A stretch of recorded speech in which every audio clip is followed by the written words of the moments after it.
Corey Day Desmond was born on March 18, 1980, at Torrance Memorial Hospital. Right from the start, she was the center of attention because she had to fight to survive due to a hole in her diaphragm. She had to undergo multiple surgeries and was only given a 20% chance of survival. Miraculously, she not only survived but thrived. Friends and family of Desmond knew her as a smart, self-confident young woman, unafraid to express her opinion, who was energetic and full of affection for those she cared about, who were many. Desmond graduated from North Torrance High School and earned a master's degree in criminal justice from Long Beach State. And sure of her calling in life, she changed her mind and decided to become a teacher. Her goal was to teach autistic children. A week after her death, a notice came in the mail that she had earned her teaching credential. She was loved by many and friends to all. She was sweet at times but could be tough as nails. She could command a bar full of patrons when she wanted, all the while singing one of her favorite karaoke songs, such as Black Velvet or These Boots Were Made for Walking, and once again being the center of attention. It was that secondary family that Corey acquired while working in those various establishments that kept her going back despite what her family wanted her to do. In 2009, Corey worked in a bar. On Saturday, February 14th, she had a shift that ended at 9:30 p.m. She then walked 2 blocks to the popular bar, Street Lounge. Many employees of this bar knew Corey as she had friends working there. She was caught on surveillance cameras helping her friends at the bar. She left there only after closing, around 2 a.m. None of her friends saw her after that. On Monday, February 16th, at approximately 2:20 p.m. the San Bernardino County Sheriff's Office received a terrifying call. About 100 miles from the bar where people last saw Corey, a driver stopped to take snow chains off his wheels. The man felt a strong, unpleasant smell as soon as he exited the car. He thought the source of the stench was an animal that got hit by a car, but still decided to check. Not far from the car, he found something strange. He saw a black plastic garbage bag with a woman's body inside. The man ran out into the road in a panic, stopping cars and asking to call the police, as his phone's battery was dead. They identified the victim by fingerprints and a driver's license. It was 28-year-old Corey Day Desmond. She had been subjected to a brutal attack. The woman died from strangulation. She had a lot of bruises on her face and neck, and injuries to the back of her head. Corey had tried to fight back, as she had several defense wounds. Although unable to determine the exact time of death, the medical experts said Corey was on the street for about 12 to 36 hours before the man found her. Corey's pants were unbuttoned and pulled to her knees, but no signs of intimate contact were found. The first conclusion that investigators came to was that the place where the driver found Corey's body was not the place of her death. The criminal left her body by the side of the road, hoping it would take time to find it. Before the man found her body, the rain destroyed all possible evidence. Reporting bad news to the families of the dead or missing is perhaps the hardest thing in the work of a policeman. At that time, Corey was living with her grandmother. The news about the granddaughter's body found in a garbage bag shocked the woman, and this news was no less devastating for Mark, Corey's father. Mark knew perfectly well how the system worked. Sometimes the police delayed the investigation for many months because they need a warrant to conduct searches, interrogations, and fingerprinting. There are cases when time-consuming bureaucracy slows down the process of solving a crime. Therefore, Mark decided not to sit and wait for the police to find the person who deprived him of his daughter. Mark decided to act. He said his love for his daughter gave him the strength to look for the criminal. Mark found Corey's Jeep Wrangler in an alley next to the bar where she worked. He also discovered that Corey disappeared on the night of February 15th, but unfortunately, no one knew about it. Her grandmother did not panic because Corey was already an adult and could stay overnight with a friend or friends. In addition, she often worked late into the night and came home when her grandmother was already asleep. Investigators went to the bar where Desmond worked to find possible witnesses or leads. They talked to other employees and learned that Corey finished her shift at 9:30 p.m. and then went to another bar. She often did that. Her friends worked at that bar, and Corey often visited them at the end of her shift. She helped at the bar or chatted with friends while sitting at the counter. Besides, it brought her extra tips. Bar visitors knew her face well, and many perceived Corey as another employee. Surveillance cameras confirmed the words of the visitors. They captured the girl helping her friends at the bar. Unfortunately, a bartender's job is not only to pour drinks and entertain the interlocutors. Sometimes, after drinking alcohol, some people stop controlling their emotions, and their behavior becomes inappropriate. That evening, Corey was unlucky enough to meet such a person. According to eyewitnesses, she argued with a man who behaved provocatively. He bothered women and unceremoniously touched them, making unflattering compliments. While everyone was silent and did not dare to put this man in his place, Corey stood up for the bar's visitors. In other words, the girl explained to the man that he was not welcome there. The violent guest was furious but still agreed to leave. Corey continued to help her friends and made drinks at the bar as if nothing had happened. That evening, she consumed alcohol, but it did not affect her behavior. After 2 a.m. she left the bar alone and planned to go home, but as we now know, a man found Corey's lifeless body 100 miles from the bar the next day. Mark gave the police all the information he could find. Through television, he appealed to everyone to report any crucial information for the investigation. Meanwhile, the police identified the man Corey quarreled with before her death. During a conversation with investigators, the man said he did not know who Corey Desmond was. However, he did not deny having a big fight with the girl in a bar on February 14th. The man said alcohol made him uncontrollable, confirming that they kicked him out of the bar. Right after that, he went home to sleep. The suspect denied any involvement in the crime. He agreed to take a polygraph test and let the police search his house and car. They carefully examined the suspect's car. After all, there could have been traces like bloodstains, hair, or something belonging to Corey. The car was dirty, both inside and outside, and yet forensic experts did not find any evidence there. While searching the man's house, they found nothing indicating his involvement in the crime. The last hope of the investigators to catch the man in a lie was a polygraph test, but the man passed it without much difficulty, answering all the questions of the police. In addition, his wife confirmed that he came home before 2 a.m. and immediately went to bed. Corey left the bar around 2 a.m., which means this man was not involved in her death. Thus, the police excluded him from the list of suspects. But the problem was that they had no other persons of interest in this investigation. They studied Corey's personal life, trying to find out if she had enemies who could wish her harm. Investigators found out another strange detail.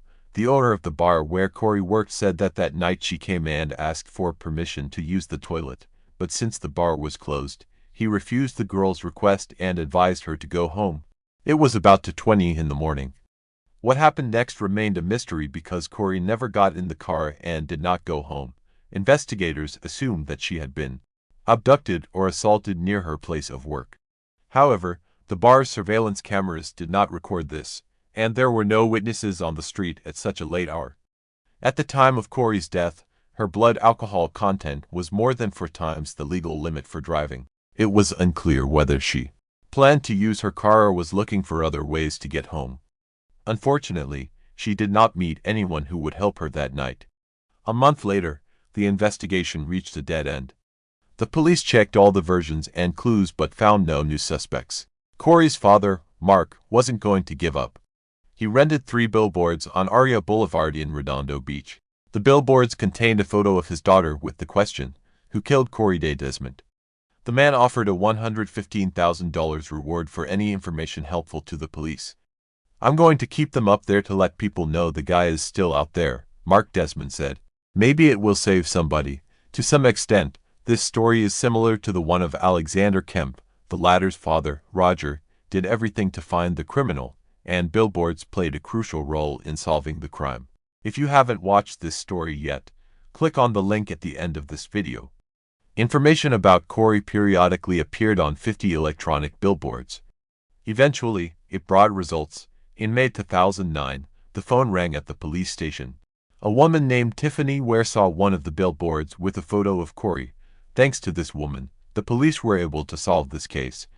Tiffany spoke very quietly. The woman was experiencing stress and severe fright. She rambled as if she didn't know where to start. Then she finally focused and said, "Hello, my name is Tiffany. I think my boyfriend, Tony Lopez Perez, killed that bartender girl, Corey Desmond. Please check him. He's behaving strangely, but I'll tell you more when we meet." Tiffany called several times to arrange a meeting with the detective. During their conversation in the park, the woman told him about her suspicions. According to her, on February 14th, she and Tony planned a romantic Valentine's Day dinner. She spent the whole evening preparing for a date. Tiffany took the children to their grandparents, visited a beauty salon, and bought a new red dress. Tony loved it when she wore red clothes. It drove him crazy. The guy was working that day but had to return home around 11:30 p.m. Planned to use her car or was looking for other ways to get home. Unfortunately, she did not meet anyone who would help her that night. A month later, the investigation reached a dead end. The police checked all the versions and clues but found no new suspects. Corey's father, Mark, wasn't going to give up. He rented 3 billboards on Aria Boulevard in Redondo Beach. The billboards contained a photo of his daughter with the question, "Who killed Corey Desmond?" The man offered a $115,000 reward for any information helpful to the police. "I'm going to keep them up there to let people know the guy is still out there," Mark Desmond said. "Maybe it will save somebody." To some extent, this story is similar to the one of Alexander Kemp. The latter's father, Roger, did everything to find the criminal, and billboards played a crucial role in solving the crime. If you haven't watched this story yet, click on the link at the end of this video. Information about Corey periodically appeared on 50 electronic billboards. Eventually, it brought results. In May 2009, the phone rang at the police station. A woman named Tiffany Ware saw one of the billboards with a photo of Corey. Thanks to this woman, the police were able to solve this case. Tiffany spoke very quietly. The woman was experiencing stress and severe fright. She rambled as if she didn't know where to start. Then she finally focused and said, "Hello, my name is Tiffany. I think my boyfriend, Tony Lopez Perez, killed that bartender girl, Corey Desmond. Please check him. He's behaving strangely, but I'll tell you more when we meet." Tiffany called several times to arrange a meeting with the detective. During their conversation in the park, the woman told him about her suspicions. According to her, on February 14th, she and Tony planned a romantic Valentine's Day dinner. She spent the whole evening preparing for a date. Tiffany took the children to their grandparents, visited a beauty salon, and bought a new red dress. Tony loved it when she wore red clothes. It drove him crazy. The guy was working that day but had to return home around 11:30 p.m. Planned to use her car or was looking for other ways to get home. Unfortunately, she did not meet anyone who would help her that night. A month later, the investigation reached a dead end. The police checked all the versions and clues but found no new suspects. Corey's father, Mark, wasn't going to give up. He rented 3 billboards on Aria Boulevard in Redondo Beach. The billboards contained a photo of his daughter with the question, "Who killed Corey Desmond?" The man offered a $115,000 reward for any information helpful to the police. "I'm going to keep them up there to let people know the guy is still out there," Mark Desmond said. "Maybe it will save somebody." To some extent, this story is similar to the one of Alexander Kemp. The latter's father, Roger, did everything to find the criminal, and billboards played a crucial role in solving the crime. If you haven't watched this story yet, click on the link at the end of this video. Information about Corey periodically appeared on 50 electronic billboards. Eventually, it brought results. In May 2009, the phone rang at the police station. A woman named Tiffany Ware saw one of the billboards with a photo of Corey. Thanks to this woman, the police were able to solve this case. Tiffany spoke very quietly. The woman was experiencing stress and severe fright. She rambled as if she didn't know where to start. Then she finally focused and said, "Hello, my name is Tiffany. I think my boyfriend, Tony Lopez Perez, killed that bartender girl, Corey Desmond. Please check him. He's behaving strangely, but I'll tell you more when we meet." Tiffany called several times to arrange a meeting with the detective. During their conversation in the park, the woman told him about her suspicions. According to her, on February 14th, she and Tony planned a romantic Valentine's Day dinner. She spent the whole evening preparing for a date. Tiffany took the children to their grandparents, visited a beauty salon, and bought a new red dress. Tony loved it when she wore red clothes. It drove him crazy. The guy was working that day but had to return home around 11:30 p.m. According to Tony's story, what he did to Corey was an accident. He claimed that he was drunk and scared. He accidentally strangled her in a state of panic. but Corey's injuries suggested otherwise. She had severe injuries on the back of her head, bruises on her face and neck, and defense wounds on her hands. Moreover, Corey's pants were down to her knees. Tony Perez was arrested and charged with first-degree deprivation of life. The next day, he showed the police where he dumped Corey's body. In addition to Tony's confession, they now had the results of DNA tests. Corey's blood matched the blood found in the car that Tony sold immediately after committing the crime. At the 2011 trial, Coroner Jack Sheridan testified to the multiple contusions to the victim's head, the evidence of strangulation, and the blunt force trauma to her face. Sheridan also said she had scratches on her body that suggested the criminal dragged her after her death. Based on Corey's injuries, prosecutors said Perez assaulted her and tried to force her into intimacy in the early morning of February 15, 2009. Corey resisted. Unable to get what he wanted, Perez strangled her, Tiffany Ware testified during the trial. She told the San Bernardino County jury that her former boyfriend, Tony Lopez Perez, had an insatiable appetite for sex. In January and February 2009, even though they were making love almost every day, Ware said Perez was still not satisfied. Tiffany also told the court that Tony had twice engaged in a down and didn't mean to kill her. I should have thought before acting, Perez said. I should have stepped back and cleared my head. Fear took over. I was so scared, so careless. Corey's father, Mark Desmond, said his daughter had a beautiful future ahead of her before her life was cut short at the age of 28. Tony Perez should live the rest of his miserable life knowing he killed his own children's hopes and dreams at the same time he was killing Corey, her father said. He embodies all the characteristics that women in society fear. Just before sentencing, Perez asked God and the court to show him mercy.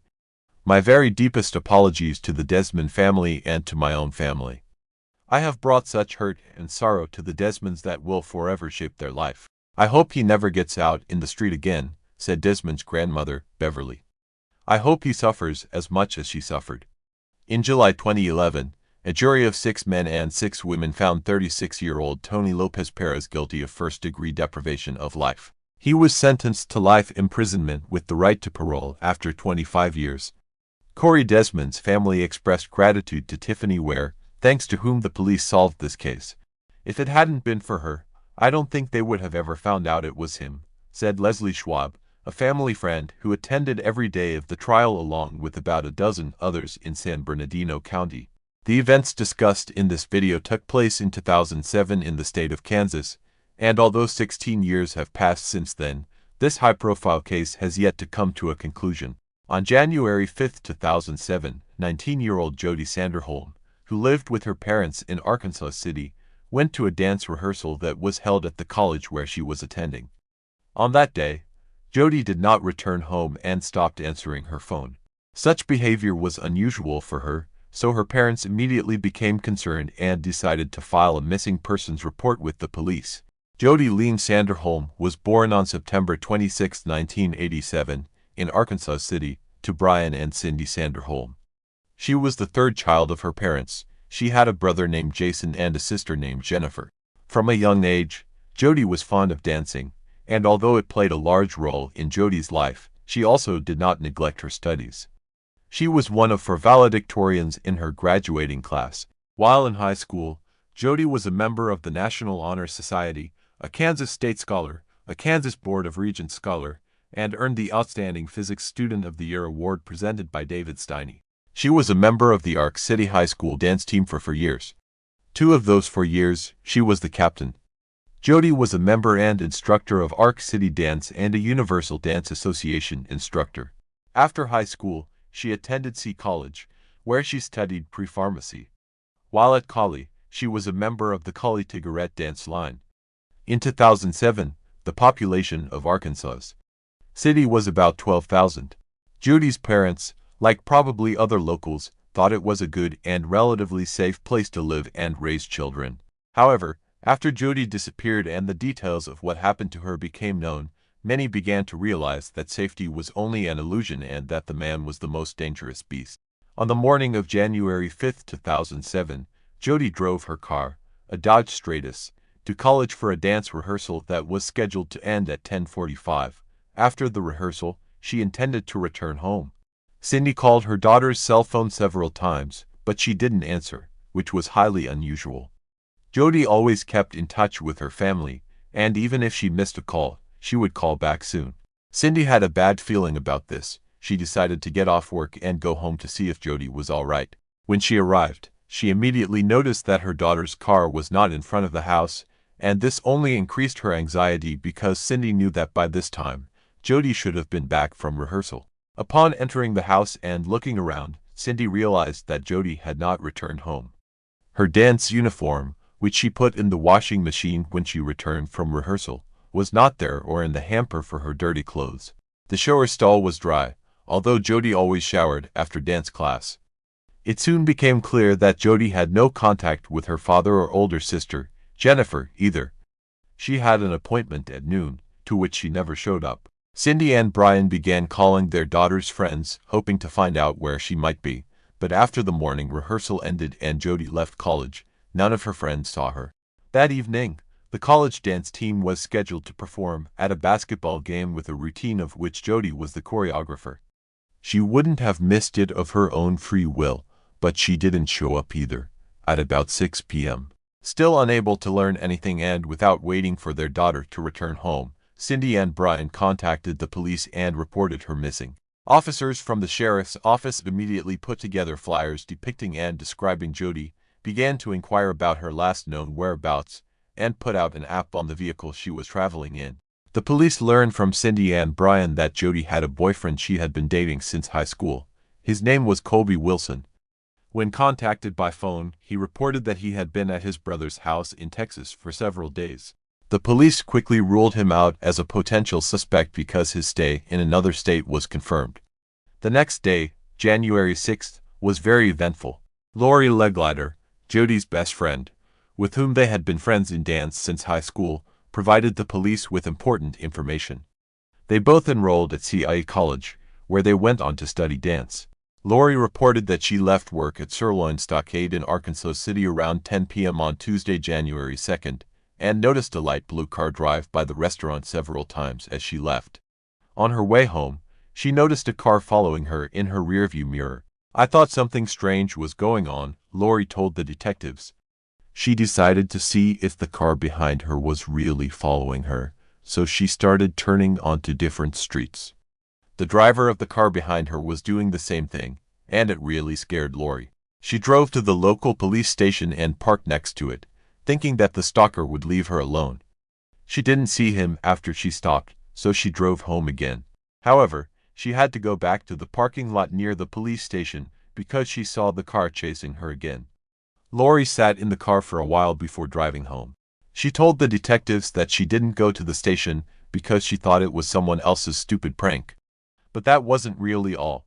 On Friday, January 5th, the band Tigarette Dance Line was rehearsing at the college. According to Lori, she and Jody got there around the same time and, as usual, parked not far from each other. Lori spotted the light blue car again.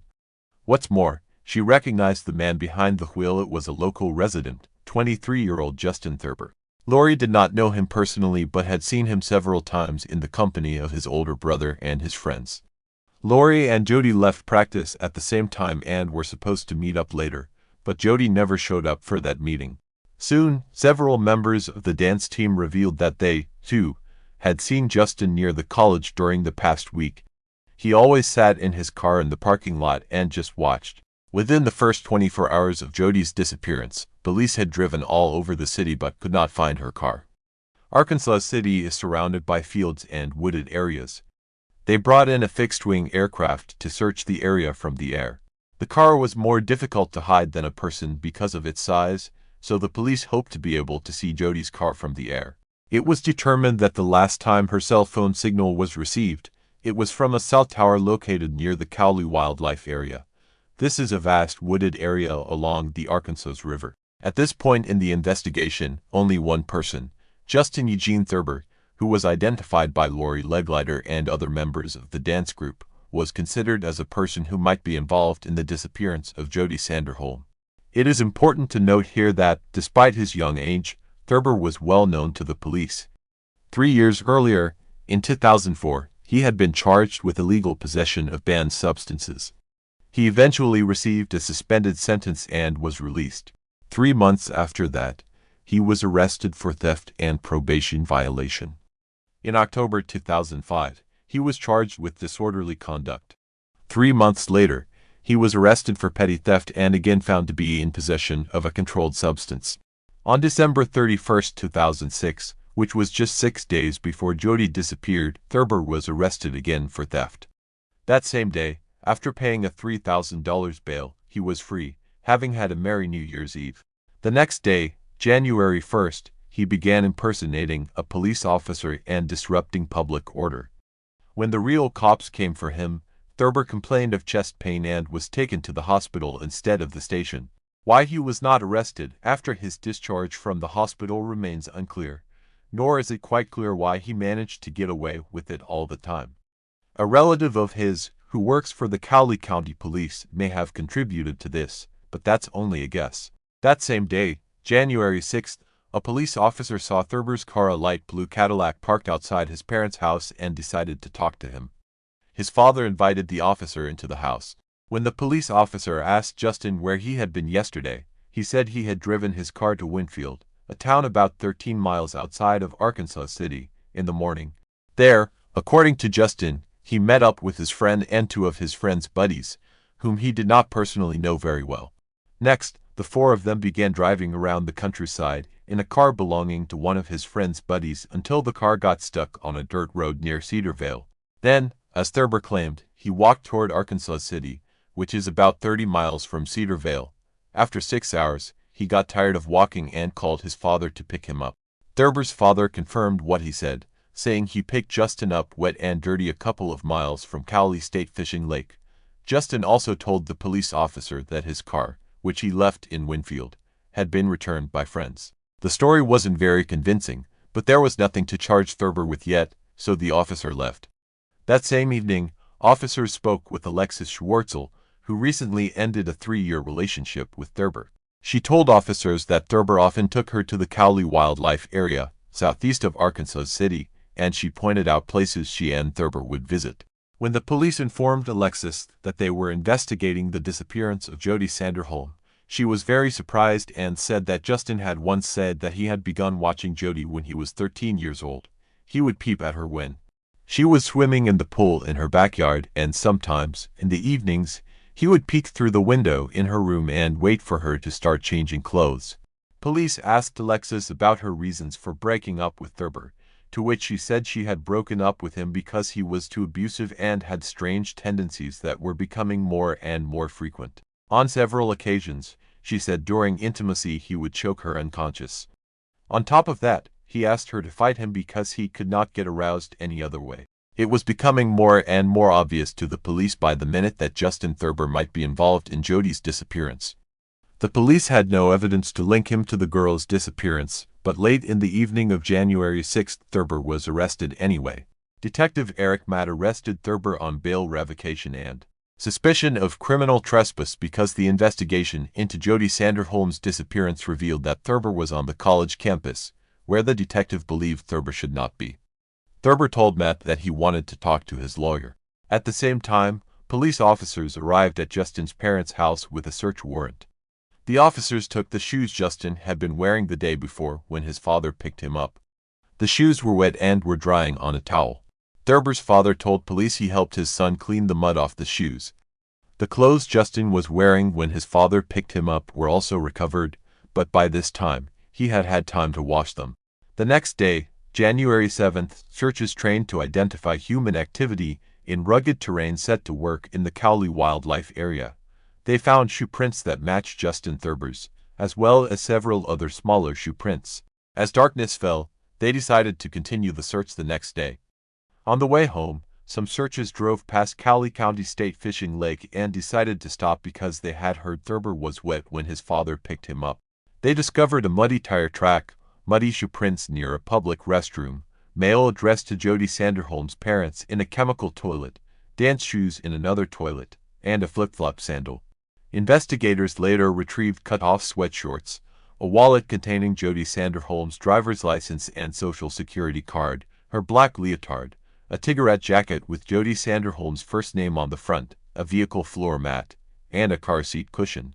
The sandal matched the impressions found at the Cowley Wildlife Area. Searchers spent the next 2 days around Cowley County State Fishing Lake and the Cowley Wildlife Area. On January 9th, specialists with sonar brought in to survey the bottom of the lake discovered Jody's sunken car. On the same day, the hope of the Sanderholm family also died. Jody's naked body was found under a pile of leaves, logs, and twigs at the Cowley Wildlife Area. Authorities found DNA evidence linking Justin Thurber to both Jody's car and her body. The car had been in the lake for more than 3 days, so police feared that the water that filled the interior had destroyed all evidence. That was partly true. Forensics spent many hours before they found a short hair in the interior. Carrie Melton, director of the Forensic DNA Testing Lab, ran mitochondrial DNA tests on the hair found on the driver's seat of Jody Sanderholm's car and concluded that it was almost certainly Justin Thurber's hair.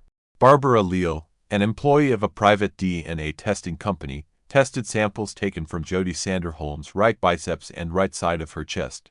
She concluded that Thurber could not have been excluded as a participant, although 99% of the population could have been excluded. Cell tower data showed that, on the day Jody disappeared, her phone and Justin Thurber's phone were in the same areas at the same time.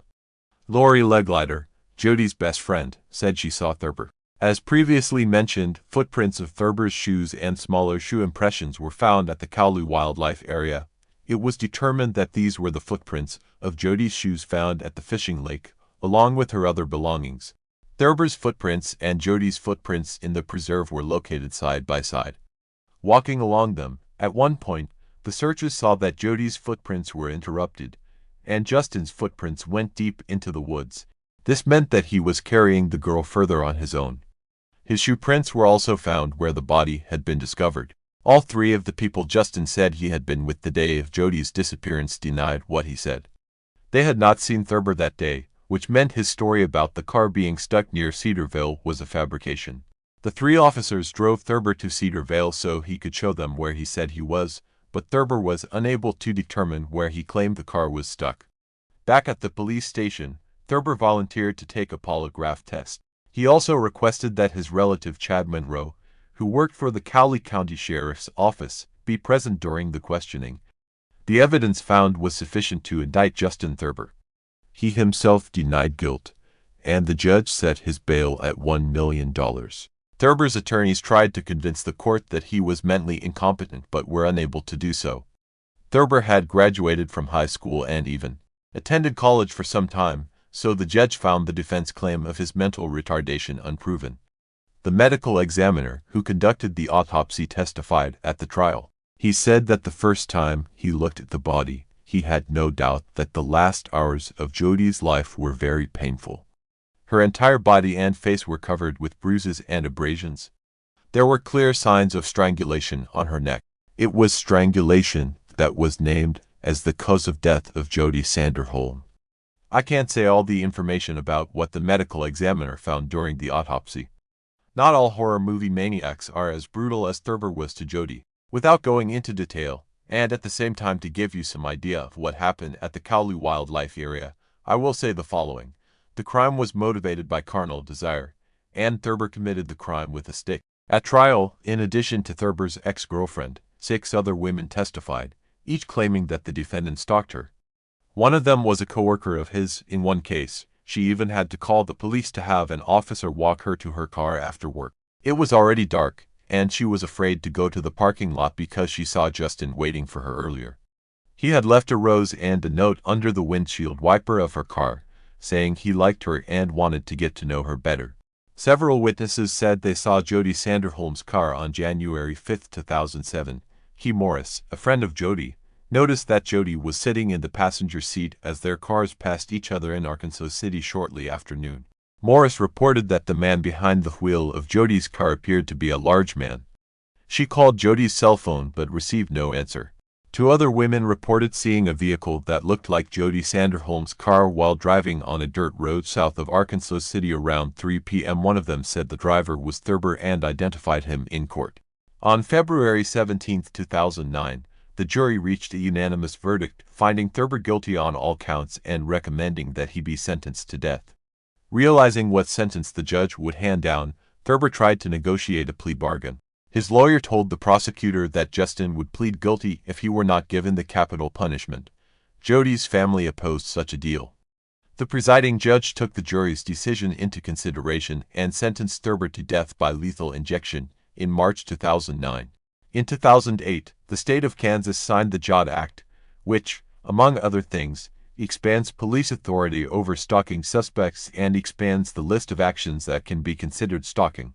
Since the sentencing, Justin Thurber has not abandoned his attempts to appeal the court's decision. His attorneys are trying to prove that Thurber is mentally incompetent. In 2018, the Kansas Supreme Court postponed Thurber's death sentence, citing a Supreme Court of the United States ruling that the execution of defendants, even those with mild developmental disabilities, is unconstitutional. The Sanderholm family said a competency hearing was held during the original trial, and Thurber was found to be fully competent at the time. Jody's mother, Cindy Sanderholm, sat in the courtroom 11 years after her daughter's passing. She said that Thurber had written letters to other girls while in prison, and this should show that he was competent. "That's sick, it's just sick," Cindy said. "It tells you that he is competent enough to reach out to people and write letters. He knows what he is doing. I'm sure Jody pleaded for her life, and he didn't give it to her. She didn't get a second choice, she didn't get a second chance," she added. In August 2021, the Kansas Supreme Court issued an opinion announcing that a state law passed in 2020 allows Thurber, who is appealing a death sentence, to seek appointment by the Cowley County District Court of an attorney to assist in post-conviction DNA testing. Thus, even 16 years after Jody Sanderholm's passing, the final word in this case has yet to be spoken. It should also be noted that no one has been executed since Kansas reinstated the death penalty in 1994. The last time anyone was executed in Kansas was in 1965. Since then, besides Thurber, 9 other people have been sentenced to death, but no sentence has been carried out. "We haven't executed anyone in that time frame, and there's no timetable to have any other future executions," said Adam Fanonsteel, the communications spokesperson for the Kansas Department of Corrections. "I think it's a little shocking that Kansas reinstated the death penalty over 20 years ago and there's not a plan yet," said Jennifer Aldridge, Jody's older sister. "I thought this would have been something that would have been discussed 20 years ago when it was reinstated. Therefore, even if Thurber's death sentence is upheld, there is a good chance that it will never be carried out."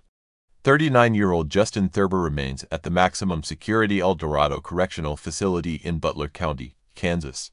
According to a Kansas Legislative Post-Audit Committee report published in 2014, each of the inmates serving time in administrative segregation at El Dorado comes with an annual cost of nearly $49,000. Further, it is not only the cost to house an inmate sentenced to death. Taxpayers also pay nearly 4 times the price to prosecute a case where the death penalty is pursued by the prosecution, $395,000 per case compared to only $100,000 per case when the death penalty is not sought. For the Sanderholm family, taxes are added insult to an unbearable injury and a grueling wait for justice in the case of their daughter Jody.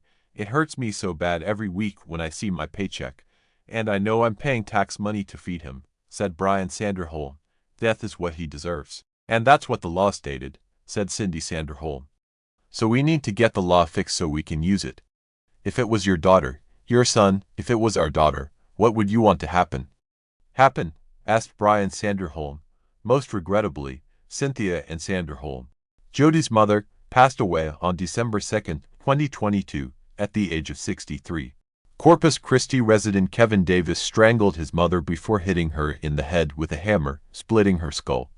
Davis then swirled her brain around before sexually assaulting her corpse. He was sentenced to life in prison for the crime against a mom who he described as the best. In 2004, Kevin Jazzle Davis murdered his mother, 50-year-old Kimberly Hill, in the Corpus Christi, TX apartment he shared with her and his sister, Destiny. On May 26, Davis called 911, reporting that he had just murdered his mother. Once at the police station, an 18-year-old Davis vividly detailed the day's events, sometimes with a smirk on his face. What he told detectives was gruesome and shocking. Kevin admitted bashing in Hill's head with a hammer, swirling her brain around, and then sexually assaulting her corpse. On the morning of March 27, 2014, Davis, bored and frustrated with life, told his mother he did not like people and that he wanted to commit suicide. Obviously caught off guard by the statement, Hill allegedly told her son that she could not stop him if that was what he wanted to do. Kevin later told police that hearing this from his mother enraged him. It was then he decided to take her life. As Hill sat on the couch in the living room, Davis came up behind her, attempting to strangle her with a cord. Hill began screaming. Kevin panicked, retreated, grabbed a hammer, and began bashing in his mother's skull. Davis struck his mother in the head with the hammer at least 20 times, splitting her skull in the process. Davis then retrieved a kitchen knife, which he inserted inside his mother's head wound. He swirled her brain around to make sure she was dead, Kevin claimed, and then inserted his hand inside the wound. He would tell detectives during a taped interrogation that his mother's brain felt like putty. Kevin then dragged his mother's lifeless body to her bedroom and raped her corpse. When he finished the sadistic act, he went to a neighbor's house, saying he had just killed someone and needed help. The neighbor dialed 911, and police arrested Davis without incident. At the police station, he made a full confession of the crime, giving details that even seasoned detectives found highly disturbing. During the interrogation, Davis told detectives that he originally planned on killing his sister too but changed his mind. He further admitted that he often fantasized about having sex with dead bodies, with a smirk on his face. Kevin also told the detective that he was a virgin before he raped his mother. He stated, "I guess I've lost my virginity to a corpse," as he gently laughed. What did Kimberly Hill do to warrant such a violent death? Nothing more than a son murdering and sexually assaulting his mother. Of course, Kevin could not give detectives one good reason for the crime. According to Kevin, she was a great mom who did not deserve what he had done to her. He said that she was the best mother in the world, and went on to say, "I am a terrible, disgusting person." Kevin admitted that he had the best mother in the world, telling detectives that she did nothing to deserve what was done to her. He went on to say that he was a terrible, disgusting person. In reality, Kevin was a serial killer in the making, a psychopath who took sadistic pleasure in hurting other people.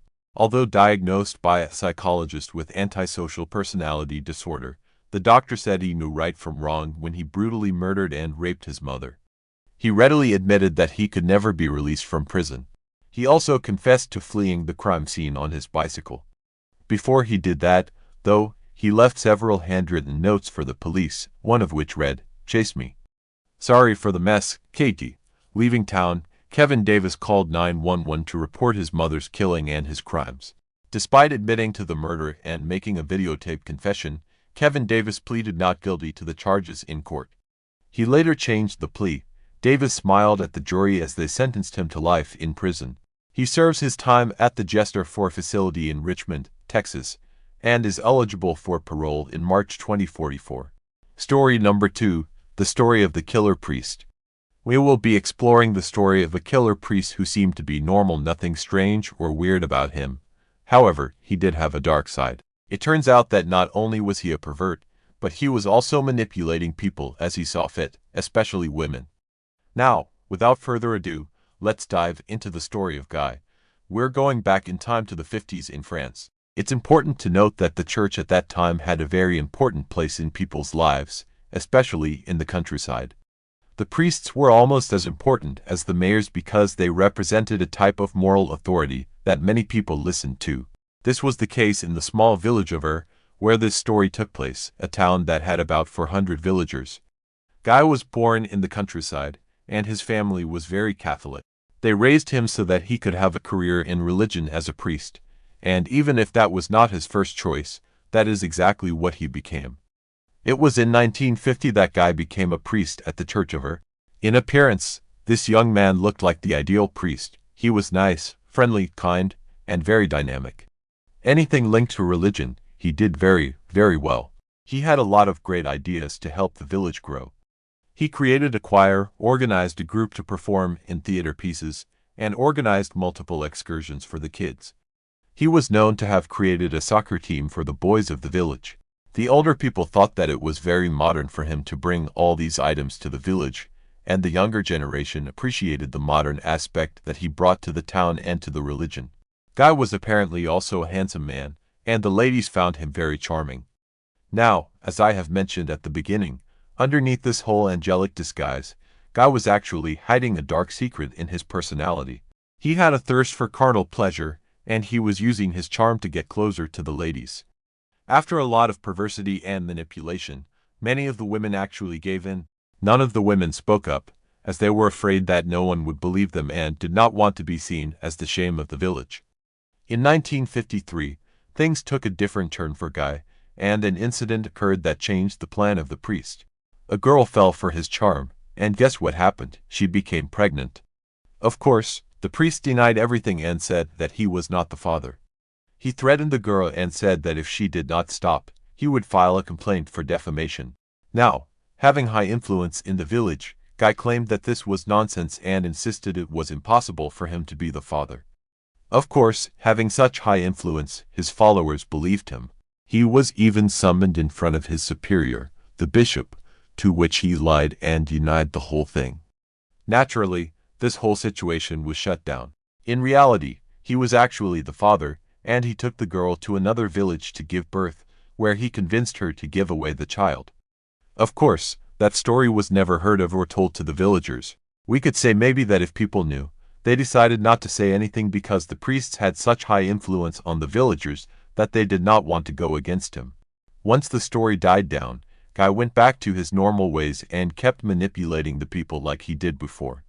But there was another incident in 1956. Renee, aged 19, got pregnant again, this time by Guy. Contrary to the other women, Renee did not want to give away her child for adoption. Not only that, but she wanted to raise him in the village of her, where the priest was. He was terrified, afraid that eventually the child would grow up and resemble him. He was also afraid that this woman would actually eventually speak. Speaking of which, in 1956, rumors started to surface. A lot of parishioners were becoming pregnant in mysterious ways, and no one knew who the father was. The priest then started to think about a plan and asked a military man from another village to come to town and pretend that he was the father. Unfortunately, that strategy did not work out, and no one believed the soldier was the father. That only made things worse for the mysterious pregnancies. December 3, 1956, is a date that changed everything for the priest. Guy confronted Renee on a deserted road to try and convince her one more time to give up the child. She refused again and was tired of the priest's requests, so you know what she did. She got out of the car and started to walk back the opposite way, back to the village.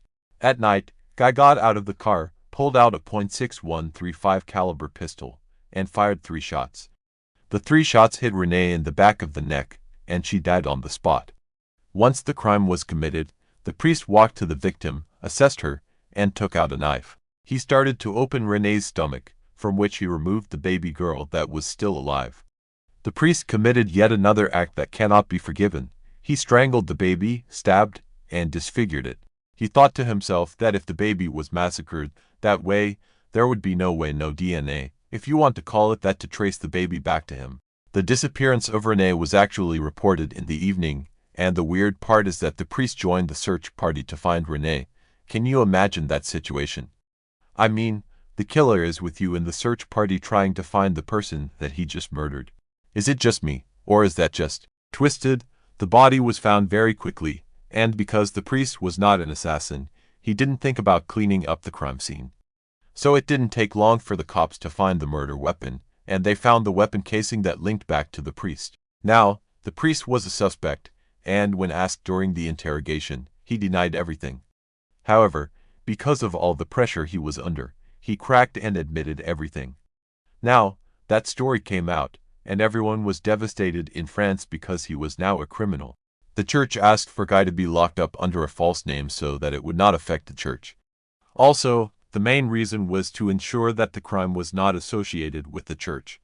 The court addressed the case of Guy Norid on January 24, 1958. Of course, the villagers and the public of Pignum wanted the priest to be sentenced to death. The life of Guy was defined as a person who enjoyed luxury, sexual relations, and admired his own authority. On his side, the priest was asking for forgiveness because he had no clue what he did wrong. The jury did provide their verdict, and for most, they said that he was guilty of double murder. Of course, there was Renee and the baby. However, they did not want to sentence him to death. The jury did not want to send someone associated with the church to the scaffold. The priest Guy Norrit was therefore sentenced to hard labor. Now, that situation raised a lot of questions regarding the responsibility of the Catholic Church, and this is still a question that is being asked nowadays, especially for the priests who, like others, prey on kids, if you know what I mean. There was an investigation that was done, and the report came up saying that the church knew about the dark side that he was hiding before he was pronounced a priest. His superiors noticed that he did not have a lot of faith and was not really a believer in the Catholic religion. The investigation did show that before being a priest in Europe, he was sent to Bemo. While he was there, he did have a sexual relationship with a parishioner, and instead of removing his status, they just transferred him to another city. Even there, his weakness for women did not stop, as he had multiple sexual relations. You would think that the church would revoke his status, but instead, he was just transferred to Europe, where the church was isolated and his temptations might be lower. But as we have seen, this was not the case. Guy was released in 1972 after being detained for 22 years. He was the oldest prisoner in France. Once again, the church came to his help. After he was released from prison, he was welcomed in a monastery in Brittany, where he stayed until he died on April 21, 2010, at 90 years of age. Now we go to story number 3, the family slaughtered at Wells Grey Provincial Park. The killer stalked the family while he fed his fantasies. 3 generations of a family left to go camping on August 2, 1982. They set up camp in the Wells Grey Provincial Park, located roughly 120 kilometers north of Kamloops in central British Columbia. They enjoyed several days of cloudy family time, picking berries during the day and gathering around the fire at night, having no idea that they were being stalked by a killer. Among the campers were grandparents Ed, age 59, and George Bentley, age 66, their daughter Jackie, age 41, and son-in-law Bob Johnson, age 44. Also with the Johnsons were their daughters Janet, age 13, and Corinne, just 11. The Johnsons drove up with their daughters and pitched a tent for the girls, while the grandparents brought a truck and camper where the adults would stay. The last anyone heard from the family was on August 6, when Edith called another daughter. It would not be until August 23 that the family would first be reported missing. Bob Johnson was due back at work on August 16 but didn't show. After a week with no word from him, his company filed a missing persons report with the police. In spite of an extensive search, it didn't result in finding any of the family members. The biggest problem the killer had was a head start with plenty of time to get rid of the victims' bodies and cover his tracks. The other, maybe even bigger, obstacle was that no one knew exactly where the family was camping at all. All anyone knew was that the family was camping in the Wells Grey area, which is massive. They had no idea where to even start, let alone being able to follow a trail to find the family. It would take 3 more weeks before a mushroom picker found the family on September 13th. The Johnsons' 1979 Plymouth was found. It had been burned beyond recognition as it sat off the side of a mountainside logging road. The car held the bodies of the 4 adults in the back seat and the 2 young girls in the trunk. The bodies were burned so thoroughly that only one casket was made to bury the family. Through forensic examination of the remains, it was determined they had been shot with a .22 caliber firearm. Locals were able to tell investigators where they had seen the family camped, and an examination of the area would turn up .22 casings, which helped identify the weapon used as a Remington pump-action rifle. What wasn't at the campsite was the truck and camper, the boat, and camping gear brought by the family, or any trace of the family at all. With no suspect in custody or even in sight, the media was pushing for answers. A tip came in that the family's truck and camper had been spotted. Witnesses said it was being driven by 2 French Canadians in central Canada. The media sprang into action, throwing this up as their headline and demanding that the killers be caught. In April, with still no leads, the investigators knew they needed to get creative. They reenacted what they believed was the crime scene for TV cameras, which aired across Canada. The next month, the police drove a replica Ford camper truck to Ontario and Quebec in an attempt to draw awareness for what people should be looking for. What it did instead was flood the investigators. With over 13,000 tips and sightings of the replica vehicle, the reward was raised from $7,500 to $10,000 for information leading to the truck. None of the tips led to the discovery of the camper and truck. It would be found by sheer luck. Two forestry employees were working on a logging road and stumbled across it. The camper had sat there on Trophy Mountain for 14 months, only a few kilometers away from the crime scene. The camper was burned out, like the car holding the family's bodies. This left the authorities to believe they were looking for someone local to the Wells Gray area and not to French Canadians, as they had been searching for. It was more likely that a local would know about the logging roads and the area in general. Taking a closer look at the person who lived closest to the crime scene led them back to David Ruin Shearing, 24. They had received a tip about him earlier in the investigation. When they followed up, the tipster had quite a bit to tell them. Earlier, Shearing had asked him about re-registering a Ford truck and how to repair a hole in its door. This was a tip that the police had never divulged. After finding the truck, it had a bullet hole in the door. After an interrogation by the Royal Canadian Mounted Police, Shearing confessed. He went so far as to reenact the murders for the detectives. He turned over evidence that he had stolen from the family and the murder weapon, the .22 caliber Remington RLE. The ballistic tests would prove that this was the weapon used to kill the family, the same weapon that had been hanging on his wall. The first time the authorities went to ask him about the family, right after they had been reported missing. Maybe it was because his father was a prison guard or his brother was a sheriff, but Shearing wasn't suspected when first interviewed. In his confession, he gave details of how it all happened. He had first noticed the family when he set up camp, fixating on the two young girls. Then, over the next few days, he watched their every move. On the night of August 10th, Shearing watched as the adults sat around the campfire and had seen the girls go into their tent for the night. From a distance, he took out the 4 adults with sniper shots. He said he then killed the 2 girls from their tent as they slept.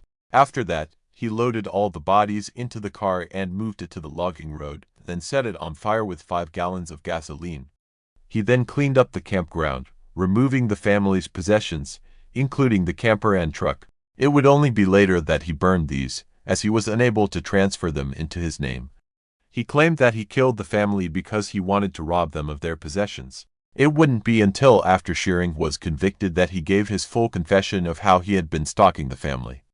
It was the girls that he fantasized about having sex with that kept him interested. That's why, after telling the adults, he kidnapped the girls and took them to his property nearby. There, he raped and terrorized them for over a week. On August 16th, the day their father was due back at work, Shearing took Karen away from her big sister. Once alone, he shot the girl in the back of the head. Janet would be left alive for one more day of torture before she would be killed like her sister. With the girls now dead, he took their bodies to the Johnsons' car, where the other family members had been placed. He had actually only hidden the car in some bushes. He put the corpses in the trunk and got into the driver's seat, with the 4 decomposing adult bodies in the back seat, driving it to its final resting place, where it would be found by that mushroom picker. David Shearing pled guilty to 6 counts of murder. Shearing was sentenced to life in prison with no eligibility for parole for 25 years. The maximum penalty for second-degree murder would be the first time that this sentence was handed out in Canadian history. David Shearing, who changed his last name to his mother's maiden name of Innes, was first eligible for parole in 2008. The National Parole Board ruled against his release, citing that he was still having violent sexual fantasies and had not completed his sex offender treatment program, so he was not ready to be released. Again, in 2012, he was turned down for parole, applying again in 2014. However, before his hearing, he withdrew his request. The National Parole Board has also been given a petition, which has over 15,000 signatures, advocating for the violent offender to never be released. In his own words, at one of his parole hearings, David tried to plead for freedom, saying this about himself: "I was very selfish." He is supported by his wife, whom he married while in prison.